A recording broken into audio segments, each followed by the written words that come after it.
So this week I got to chat with Ritch Shydner, who was kind of one of my heroes in the 80s and 90s that influenced me to get back into stand-up comedy. I used to see him on Letterman and on The Tonight Show. No refund this year. I have to pay money. After the government kept all the money I'd lent them for the year, I have to pay it $2. $2. I have to write out a $2 check to U.S. government. I mean, I was going to blow it off, $2. I mean, what the... Then I got paranoid. If I didn't pay the money, President Reagan would come on television one night. Well, the reason we're not getting all our hostages back is we're $2 short.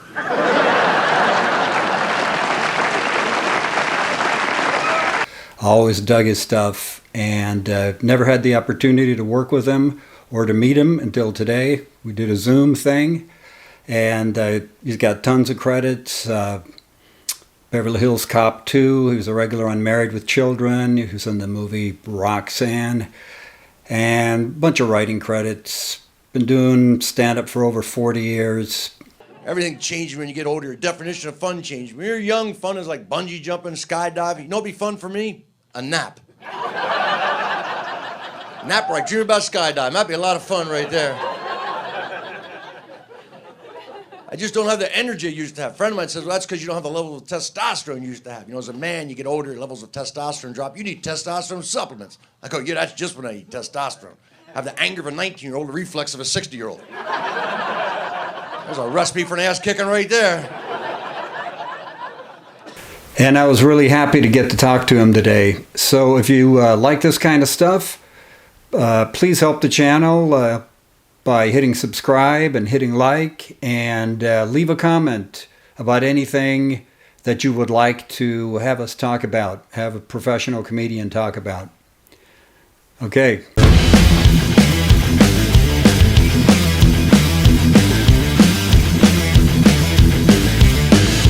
Hey, hang out. Record. We're recording. Ritch Shydner. Right. Hi, buddy. Hi. I never thought I'd meet, man. You were my hero back in the 80s and 90s. Wow. You're the guy. No, you did a lot of work, man. You've done a lot of work. Yeah. Tired now? Am I tired? Tired. Retired. No. You only retire when somebody asks me, when are you going to retire? I said, when they stop giving me work. That's how you find out you're Right. retired. I mean, there's no reason to. I love what I do. I guess writing's my hobby. I don't know. I don't see any reason to. Right. I thought you told me on the phone, though, that you were retired. So No. I mean, I have pensions from Writers Guild and SAG. I'm getting those. right. But actual, like, I'm not doing it anymore, retired. I just saw somebody, Adobe Maxwell, announce his retirement. I always love when comics announce their retirement until they get the next gig offered. I'm back. It's like, you know, one of the sort of the hoariest showbiz tricks is the retirement tour, right? If you want to scare up ticket sales, announce your retirement tour. I think Cher's had about a dozen to date. Right. But it's like a comic going, I'm retired, is just hoping somebody will offer him a gig so he can come out of retirement. Yeah, that's funny. I people ask me that, you know, when are you going to retire? And it's like, I'm doing what I love to do. You know, retiring. Retire from what? Yeah. From This what? is, I don't strive. It's like I'm not chased around in the night anymore by my ambitions. You know, my ambitions aren't, you know, chasing me around the bedroom in the middle of the night anymore. So that's a relief. But other than that, I still love doing it. Yeah.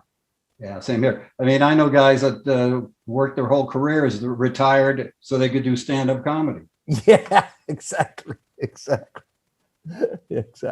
Oh, I watched some of your recent. I don't know how recent it was, but it was at the Laugh Factory. That's about I don't know, about 6 years ago, 7 years ago, something like that. Oh, and just one line just caught me that you always wear a suit now so that you're coffin ready. Yeah, I was. You know, I found myself when I came back going up in front of a lot of younger crowds. So it's like any time that you need to address something, you know, you need to address an issue. I'm different than you. I understand the differences. And here's a joke to get us out of that, get us past that.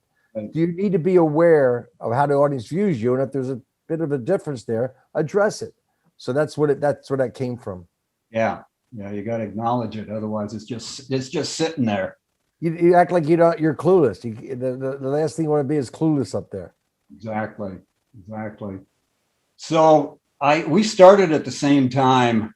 We started in 77. I talked to you a little bit on the phone. You said and I read your story on Facebook, and besides the fact that you're one of the guys that I looked up to. I started in 77, and then I quit in 80, and I took a 9-year break. And it was during that 9-year break that I would see you on Letterman and on the Tonight Show, and helped influence me to get back into comedy. Where did you start, Leif? I started in LA. My first time on stage was at the Comedy Store in 77. I had no clue. I'd never been on stage. I just loved comedy since I was a little kid. Laurel and Hardy was like Christmas for me. And then when I heard about the Comedy Store and that you could go up and do stand-up comedy, which I never thought you could do. I thought you had to be famous to do. I know. I did same sort of concept. How do you get to do it? Or how do you do it? Or where do you start? Where every generation needs a place to fail. Right.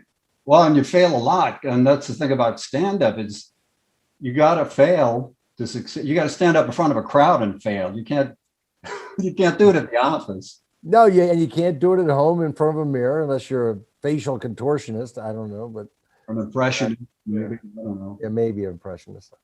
Yeah. So I failed miserably. I mean, I was humiliated beyond belief. I waited 6 months before I tried anything. and then it was on a real small stage at a vegetarian restaurant. There's like 6 people in the audience. So I read your story on Facebook, and I thought it was great. It was great. It was well written, and it really brought me to the space where you were at. And I was just wondering if you could talk a little bit about that, your first time on stage. Well, I was in law school. As I said in the story, it wasn't a great law school at the time. It was an International School of Law and Screen Door Repair. Uh-huh. So they had a way to give you a little skill as a joke. And I thought I was funny. A friend of mine at the time, Howard Vine, was a classmate, and he said I was funny, and I was always making people laugh. And we came back from the Christmas break in January of 1977. He said, "You're going to go do comedy." Now, we didn't know to call it stand-up. I don't think we knew what to call it stand-up. He said, "You're going to do comedy. Get ready to do like 5 minutes." Now, I'd seen stand-up comics live, but by that point, I'd seen Carlin live. I'd seen Steve Martin. I'd seen Martin Mull live, Robert Klein, a bunch of other comics. I'd seen comics live, and I loved them. And I had comedy albums my dad had growing up, and I had them as a young adult.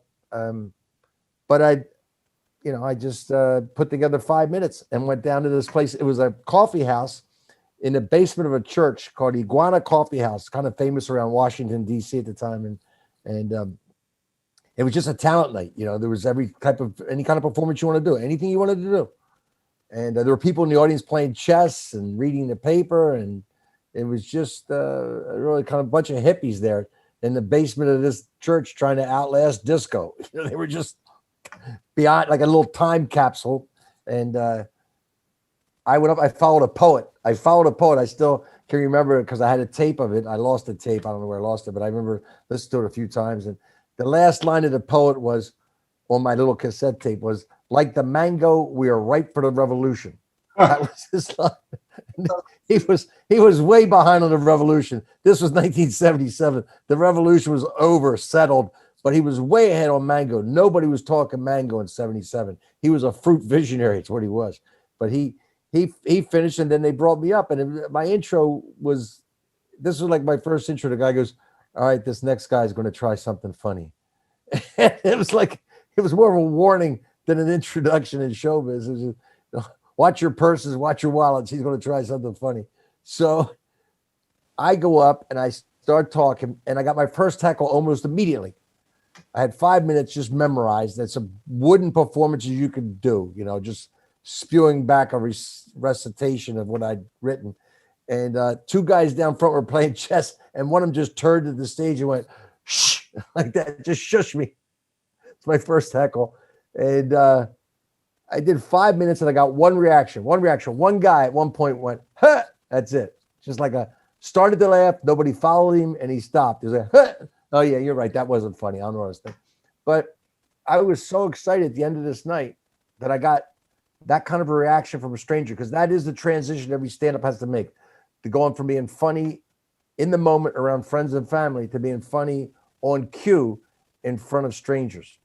And I'd gotten some sort of reaction. And I went back to my room and I had this cassette player, you know, those old shoebox size cassette players at the end. It was like pushing thumb on the control and rewind, rewind. I just kept rewinding it to the and probably trying to build it into an actual full laugh. But and I had written a joke. I didn't. This is what always gets me about writing classes and all, because if you're really a comedian, you've told stories, you've made people laugh, you know how to do joke construction before you ever formally did joke construction. And that's what I did. And I constructed a joke. I didn't tell it well, but I'd constructed a joke that worked. I'd sprung the trap, you know, I had fooled them. I had made them think that the line was coming from one place and then another line came from another place. And here's my first joke. I go, you can always tell who's going to win a wrestling match just by the introduction. In a professional wrestling, it'll be like, in the next weight class, I've screwed this whole thing up. But you even remember this joke, isn't it? I remember it. I go, in professional wrestling, will be in the far corner in the orange tights at 187 pounds from Hackensack, New Jersey, Ed Arnold. His opponent from parts unknown at 487 pounds with a bumper from a 1952 Buick on his head, Haystacks Calhoun. And the same thing for high school wrestling. In the 130-pound weight class from Oak Crest Regional High School, two-time New Jersey State champion, two-time Christmas tournament champion, undefeated senior captain Bob Saraki. His opponent from Pennsville High School, former student council treasurer. And that was my joke. That was it. And when I started doing comedy, that was a joke I did, and it became like a regular, you know, like how you build your act, right? That joke always got a laugh, and so then I built other ones around it. Yeah, I knew how to write. And what's funny is you mentioned Haystack Calhoun. I was a big fan of professional wrestling when I was a kid. And so was I.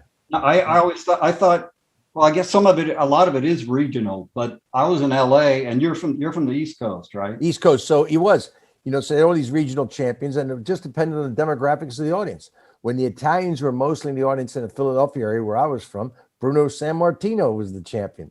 And then when the Puerto Ricans were heavy, it was Pedro Morales, you know. It just depended who was the dominant in the audience. If it was a bunch of white people, it's Sergeant Stryker.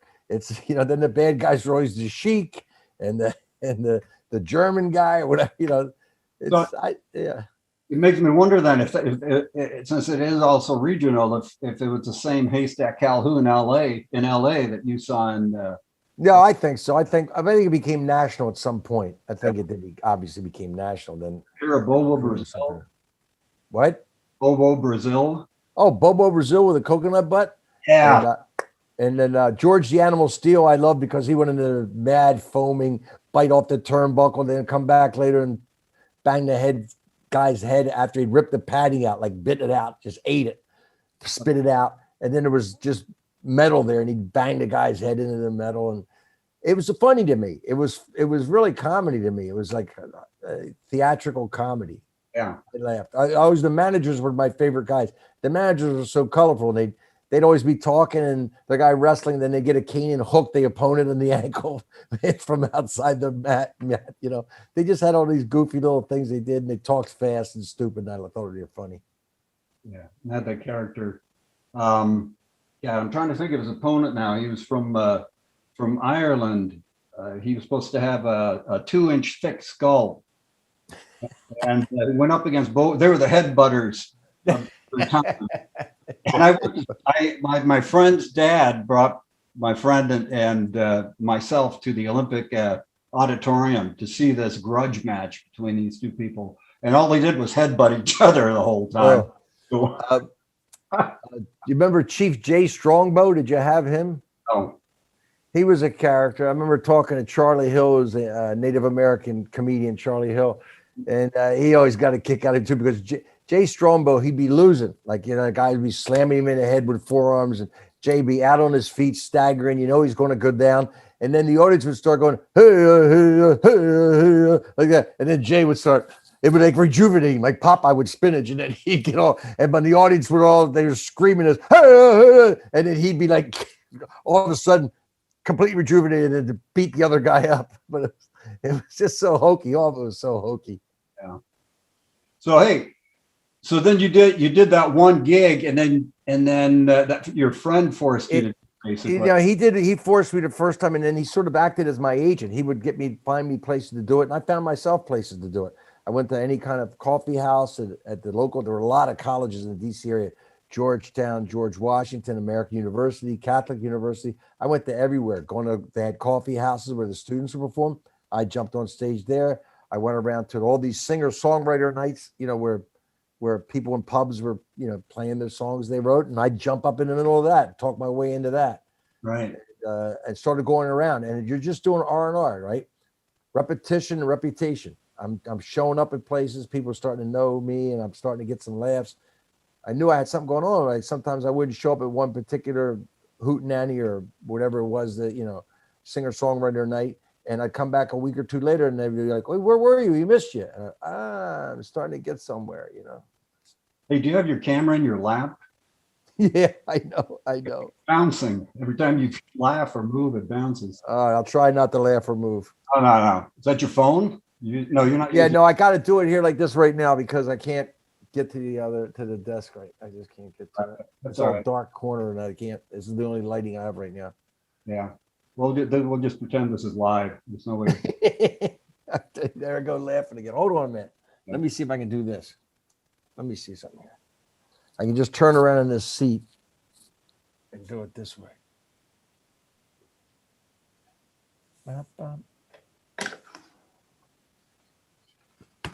So while you're doing that, I just got this. I don't know why I never had it before, but I just got this book, I Killed.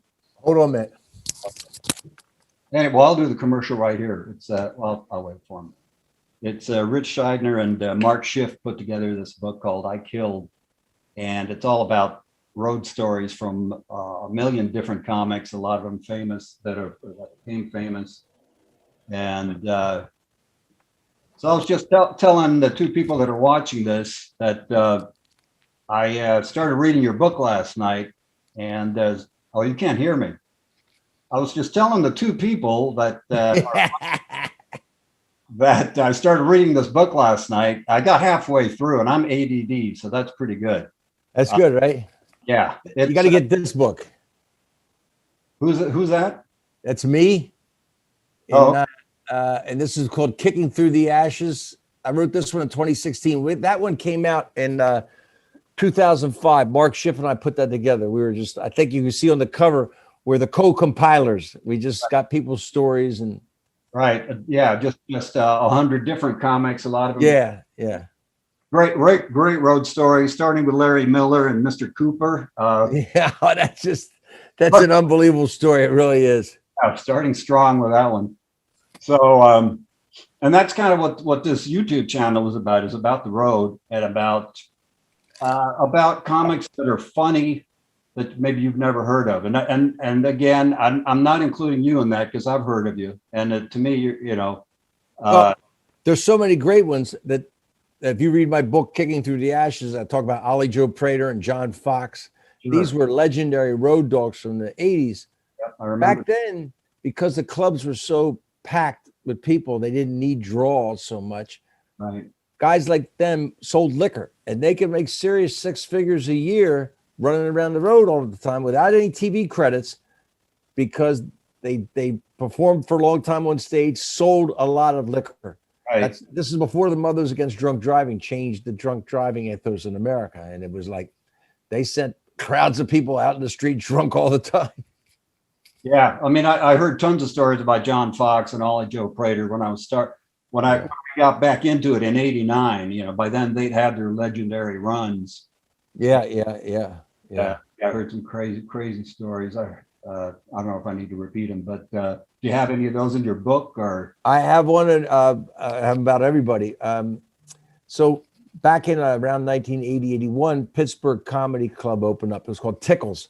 And they were packed all the time, and they were so successful downtown. They opened up a satellite club out in a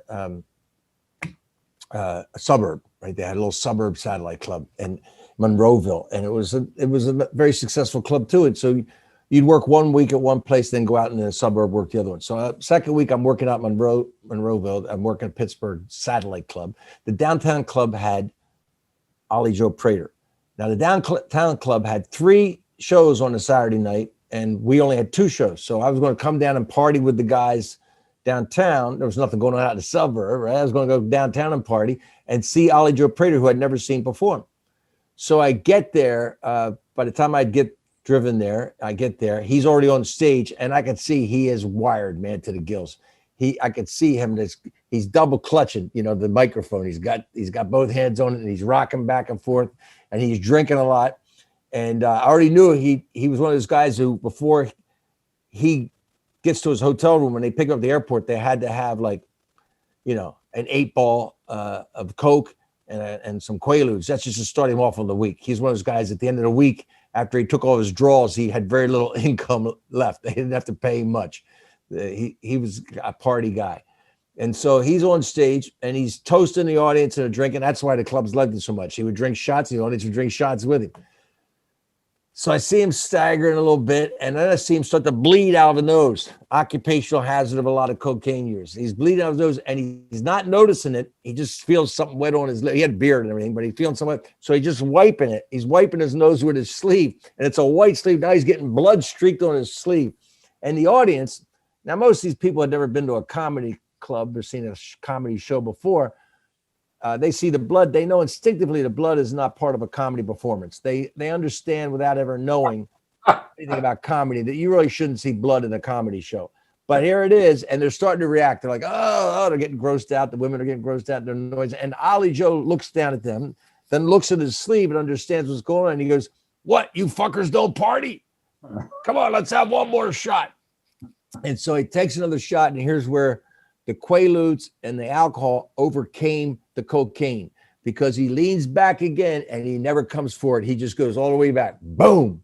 He just, boom, passes out, falls down, and he's still got the microphone in his hand, and he's still kind of talking in some semblance of, I don't know what he's saying. No, it is. The owner comes over to me and he goes, "We got to go get him, and you got to finish the show. Let's go." So it's like all of a sudden we're organized a rescue team with 4 guys run up on the stage. And Ollie Joe was like Yosemite Sam. He was a short, fat guy with cowboy boots and a hat and a beard. He was sort of like the predecessor of Larry the Cable Guy, like a country western act. And he's on the ground there on the stage, and we run up, and I got to rip the mic out of his hand. They carry him off, and then I just start the show as if like that's what happens. One goes down, another one pops up. We're like Shark's Teeth comics. I go, "Okay, folks, how you doing?" And I finished the show like, it's like tag team comedy. Heck, I didn't finish the show, but they always got another comic. That's fantastic. And that was it. And then I saw him later in the parking lot of the Comedy Store, and he's like, "Hey, I understand I owe you one." Yeah. Well, you win some, lose some. It's just like, didn't matter to him. Like wild. I missed that whole thing. I've only heard the stories about the 80s. It was so wild. I mean, my friend Kevin Rooney had a line. I mean, they gave us cocaine and booze all the time to keep the monkeys wired up, right? To keep us and performing. But if you ask them for a sandwich, they go half price. The club owners would, you only get the right side of the menu, whatever. I don't know. So. Right. It was wild. It was wild. Yeah. So did you go on the road during those days, or did you? I mean, you started. What you said? You started in DC, right? I started in DC. Yeah. And there was really there was no road. There was I didn't know about, but there were a couple of comedy clubs in '77 that I didn't know about. There was the Comedy Store down in Pacific Beach, and then moved over to La Jolla. Mitzi had a club down in San Diego. And then there was a club, the Laugh Stop in Newport Beach. Right. Michael Lally started it. those were the first paying comedy clubs. They were on the West Coast. I knew nothing about them at the time. By the time I got to New York in '79, without me again knowing, the Comedy Magic Club in Hermosa Beach had opened up in 1978. Then 1979, I knew about the first paying club on the East Coast was Garvin's in Washington, D.C. And I say paying club, they paid, you know, at the time, I don't know, $300 for a weekend to headliners from New York City or Los Angeles, which was a lot of money for comics back then who had no names, you know, that weren't draws. And that was the first paying, and I was the house MC there, along with a guy named Andy Evans. I was a house MC, alternated weekends with him. Yeah. And then I opened up for a lot of bands at the Cellar Door in the Bayou and places in DC, Blues Alley. Yeah, I mean, yeah, that's how it started. Like I said, when I was around in '77, I mean, getting paid wasn't really anything that people. But the road opened in around 1980. The comic strip in Fort Lauderdale. Then places started popping all over. Detroit was open, and Cleveland Comedy Club, and Philadelphia, and all these places started opening up. And then the road started. You know, next thing you know, you're down in Atlanta. Then you're in Richmond. Then you're, you know, they're all over. Right. I remember you telling a story on I don't know which one, if it was Letterman or Tonight Show, but about driving. You like to drive at night under the cover of darkness. Yeah. And you got to this gas station, I don't know, it was Oklahoma somewhere, and you know the story I'm talking about? Arkansas. I was a little tired. It was about 4 a.m, and I pumped the gas, and I paid the guy, and I drove off with the gas nozzle still in my tank, and ripped the hose off, just ripped it off, and gas is just spewing everywhere, and I was smoking time I get out of the car, and the guy goes, don't smoke. Just gas all over the ground. Don't smoke. So he turns it off, and I go, oh man, I'm so sorry. I paid for that. He goes, nah, it happens all the time. It's like, it's just part of doing business. You guys drive off with a nozzle in your car every once in a while. Crazy. I've done that twice, but I did a little later than you, because they had automatic shutoffs when I did it. Now they have automatic shutoffs, and they also have, they're almost like tearaway jerseys of football. If you drive off now, it just kind of pops out, and they can pop it back in. The nozzle and the hose are just, they can pop out. Both times I did it was in Montana. You know, I worked the West. I did one-nighters and clubs and lounges in the West, and they're long drives. So both times I was just stupidly tired in Montana. And I remember that the second time I just heard something dragging behind me, you know, and it was a whole. You just hear it drag. You don't know till you hear it dragging 100 miles down the road. Yeah, I thought I'd get rid of that plastic bag underneath my car, but it's still there. Yeah, but so you took a break. You took a just kind of accidental. It wasn't like I made an announcement. I don't think, unless you're Steve Martin, it really matters to make an announcement you're retired. I mean, I stepped out of the line, and the line closed around where I was at, and they just moved on. I just found myself wasn't doing stand-up. I was writing for TV, and one day I just noticed I wasn't doing stand-up anymore. And it was around, I don't know, 2007, something like that, or not that. Excuse me, 1997 or so is when I kind of stopped doing it, and then Jordan Brady did a documentary that I was involved in called I Am Comic. And part of that documentary was me coming back on stage after, you know, this is like 2009, 2010.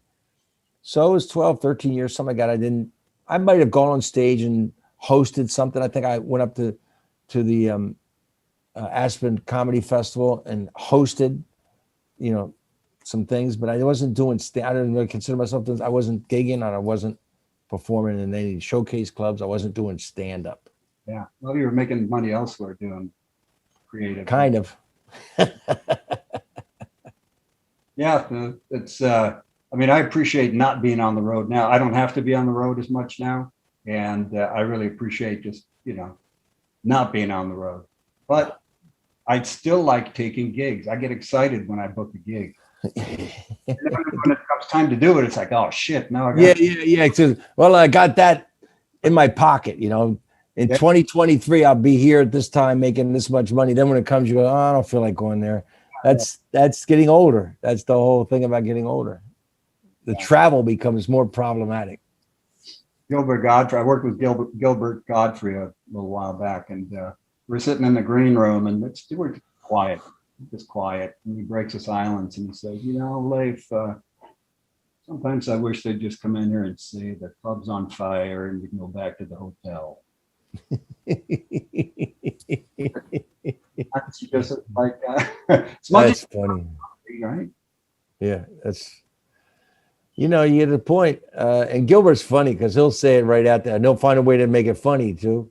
Right. What are you doing here? Yeah. Don't come to me looking for laughs. He just he is brilliantly funny. Yeah. All right. Well, listen, man. Anything you want to talk about? No, the history of stand-up comedy, which I'm doing a show about, which I like that. So any old comics do you know who the first stand-up comic was? Mark Twain.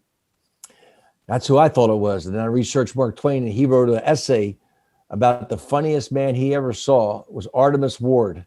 And Artemus Ward was the first stand-up comic. And he actually mentored Twain. Twain and him met in Virginia City in Nevada, where Mark Twain was an editor at the Territorial Enterprise newspaper. And Artemus Ward came through on his Western tour, and they hung out for a week. One time they were just around talking, and Artemus Ward was as much a stand-up comic as any of us today. And Mark Twain says, "Well, what if you lose your train of thought when you're on stage?" And Artemus Ward goes, "You catch the next train coming through. I'm in the talking business, Mr. Twain." Well, he didn't call him Twain because he was going by Samuel Clemens, but I'm in the talking business. Yeah. You just catch the next train of thought coming through. That's it. I mean, he was just as much a comic as any of us. And he died young. He was only 32 years old, not quite 33. And he had tuberculosis, died in England, where the English went crazy for him, what he was doing. It was just radically new what he was doing. Yeah. It was really looked down upon to laugh too much in public. Any kind of laughter was a little part of any show. There were no full-on comedies. They were all the plays had to have some sort of moral lesson to it. Right. Lectures had to have some sort of educational value. Right. And he went on stage to do none of that. He said, "I only hope," this is what he said when he first started doing it, "My intention is to make them laugh as long as they can, as hard as they can." Really? Yeah. And that's it. Every other stand-up comic has the same sort of intent, right? Go on stage and make them laugh as hard as they can for as long as they can. And you're researching this and writing a book on that? Well, I'm not sure if I'm going to write a book, and I'm doing a show on it right now, where I go on and I talk about the progression of the art form, stand-up comics, and what each comic said of successful comics, what they say about America at any particular time, what they say about the zeitgeist of America, and why they're successful has a lot to do with what they're talking about, who they are, what they say about America. So it's a kind of an intertwined thing between the performance and the audience, obviously performer and the audience. And I talk about what things change stand-up comedy. And then at the end of it, when I get up to probably around Steve Martin is when I stop. And then I open it up for Q&A. So they're going to ask me about any new comics, that'd be fine. Or they're going to ask me about old comics I haven't talked about. And I have a Q&A, which is a lot of fun. Where do you do this? You do this in clubs or where I can? I just started doing it again. I started, and because this thing's lifting, the pandemic is lifting, right. And so the places I'm going to be able to start doing performances. That's what I'm looking to do. One Twain story I always liked was he was in the Midwest, and there was a bunch of Lutheran farmers in the audience, and he was getting nothing. Have you heard this one? Well, here's my take on this. I know this story. I want you to tell it anyway, but it's actually about Artemus Ward. Oh, is it? It never happened to Twain. It became, like they'll put a great story, and they'll give it to somebody who's famous, so people will think, oh, it's worth reading this story. At least you know who the person is in the story. But it actually happened to Artemus Ward out in the West. I found that out, and that, you can't find it. You look at anything in Twain's autobiography, you cannot find that story. And it's such a great story. If it happened to Twain, it would have been in one of those books. That story is not in any of the books. Right. But the exact same story happened to Artemus Ward in a church in outside Sacramento when he was doing his Western tour. Okay. Go ahead. Go to the story. just for that reason, because I know that things get misquoted and Yeah. No, I mean, it happens. I know when I first read it, I looked for that. I tried to, because it's such a great story. And I kept trying to find it in Twain's, and I read through everything again, looking through this, fine. And then finally I stumbled upon it when I was doing the Artemis Ward research. I went, oh, this was obviously taken and used as, told a bunch of times. It's such a great story about comedy, and they just attribute it to Twain. it just goes to show how twisted history can get. And I usually say, And Twain might have even actually taken it. He did some Artemis Ward stuff when he started performing, because Artemis Ward was dead when he started. okay, Right. So he might have told the story as if it was his, but it's not in any of his books or anything about him. right. I don't know if he ever told the story as if it was his story, but I found the story reported in Artemis Ward book. I usually say allegedly or reported as. Yeah.